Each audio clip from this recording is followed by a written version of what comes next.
Mark Twain's Lionizing murderers. Most people know Mark Twain from Huckleberry Finn or Tom Sawyer fame, though it's worth noting that he wrote quite a lot of short stories and satires in his time. And this one comes from an article that he wrote in response to a murder that took place during his time, and more specifically, the execution that happened sometime afterwards. In this article, Mark Twain thought he would have a little bit of fun poking fun at the nonsense that he witnessed, where a lot of people were going overboard and trying so hard to show their empathy, their support, their love, and their compassion for a wanted murderer that had killed a family that had shown him the guy hospitality in a time of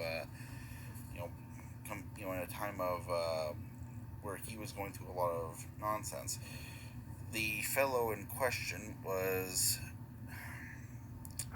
a fellow, a murderer named, I can only find his last name, Pike, but he was taken in by the Brown family, and, they took him in, they gave him food, and then he proceeded to do very, very bad things with them, particularly with an axe. So, this is written after his execution, and the idea here is that he's going to be speaking to a fortune teller who's going to be discussing his future execution and all of the wonderful things that will happen to him. As he's waiting for it, and I just thought that this would be an interesting thing to read in light of how it seems a lot of the more insane elements you read here seem to pop up every now and again, even in our day. So, with that in mind, here we go. And one, and a two, and 1, 2, 3, 4, and here we go. I had heard so much about the celebrated fortune teller, madam, that I went to see her yesterday. She has a dark complexion, naturally, and this effect is heightened by artificial aids which cost her nothing. She wears curls, very black ones, and I had an impression that she gave their native attractiveness a lift with rancid butter. She wears a reddish check handkerchief, cast loosely around her neck, and it was plain that her other one is slow getting back from the wash. I presume she takes snuff. At any rate, something resembling it had lodged among the hair sprouting from her upper lip. I know she likes garlic, I knew that as soon as she sighed. She looked at me searchingly for nearly a minute with her black eyes, and then said, "It is enough. Come." She started down a very dark and dismal corridor, I stepping close after her. Presently she stopped, and said that, as the way was so crooked and dark, perhaps she had better get a light. But it seemed ungallant to allow a woman to put herself to so much trouble for me, so I said, "It is not worth the while, madam.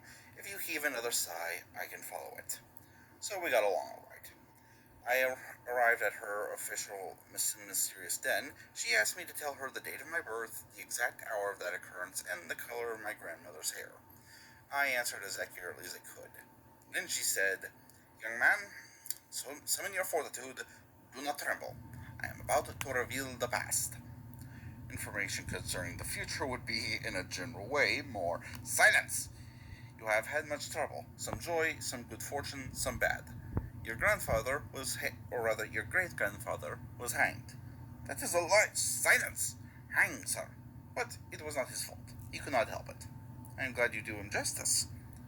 Grieve rather that the jury did. He was hanged. His star crosses yours in the 4th Division, 5th Sphere. Consequently, you will be hanged also. In view of this cheerful, I must have silence. Yours was not in the beginning a criminal nature, but circumstances changed it. At the age of 9, you stole sugar. At the age of 15, you stole money. At the age of 20, you stole horses. At 25, you committed arson.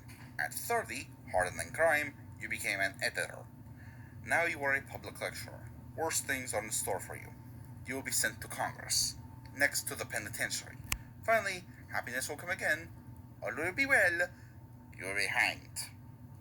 I was now in tears. It seemed hard enough to go to Congress, but to be hanged. This was too sad, too dreadful. The woman seemed surprised at my grief. I told her the thoughts that were in my mind. Then she comforted me. "Why, man," she said, "hold up your head. You have nothing to grieve about. Listen."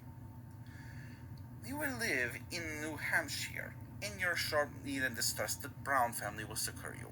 Such of them as Pike the assassin left alive. They will be benefactors to you.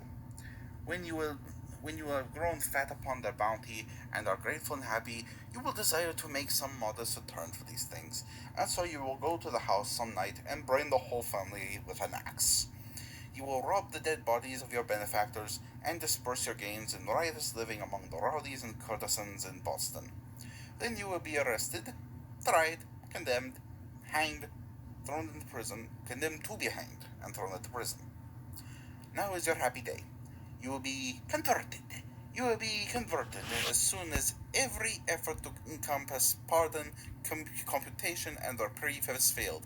And then, why then, every morning and every afternoon, the best and purest young ladies of the village will assemble in your cell and sing hymns. This will show that the assassination is respectful. Then you will write a touching letter in which you will forgive all those recent wrongs. This will excite public admiration. No public can withstand magnanimity. Next, they will take you to the scaffold with great eclat at the head of an encompassing procession composed of clergymen, officials, citizens generally, and young ladies walking pensively two and two and bearing bouquets and immortelles. You will mount the scaffold, and while the great concourse stand uncovered in your presence, you will read your sappy little speech which the minister has written for you. And then, in the midst of a grand and impressive silence, you will swing into paradise, my son. There you will not be a dry eye on the crowd. You will be a hero, not a rough there but will envy you, not a rough there but will resolve to emulate you. And next, a great procession will follow you to the tomb, will weep over your remains. The young ladies will sing again the hymns made dear by sweet associations connected with the jail, and as a last tribute of affection, respect, and appreciation of your many sterling qualities, they will walk two and two around your bier and strew wreaths of flowers on it. And lo, you are canonized. Think of it, the son, ingrate, assassin, robber of the dead, drunken brawler among thieves and harlots in the slums of Boston one night, and the pit of the pure and innocent daughters of the land the next. A bloody and hateful devil, a bewept, bewailed, and sainted martyr, all in a month, full so noble a fortune, and yet you sit here grieving. No, madam, I said, you do me wrong, you do indeed. I am perfectly satisfied. I did not know before that my great grandfather was hanged, and it is of no consequence. He has probably ceased to bother about it by this time, and I have not commenced yet.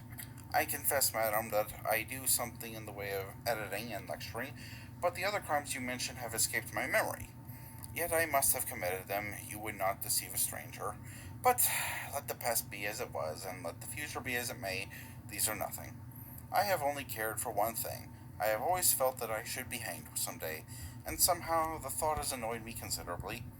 But if you can only assure me that I shall be hanged in New Hampshire, not a shadow of a doubt. Bless you, my benefactress. Excuse this embrace. You have removed a great load from my breast. To be hanged in New Hampshire is happiness.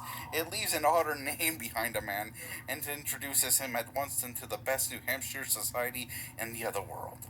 Then I took leave of the fortune teller. But seriously, my good readers, is it well to glorify a murderous villain on the scaffold as Pike was glorified in New Hampshire? Is it well to turn the penalty of a bloody crime into a reward? Is it just to do it? Is it safe?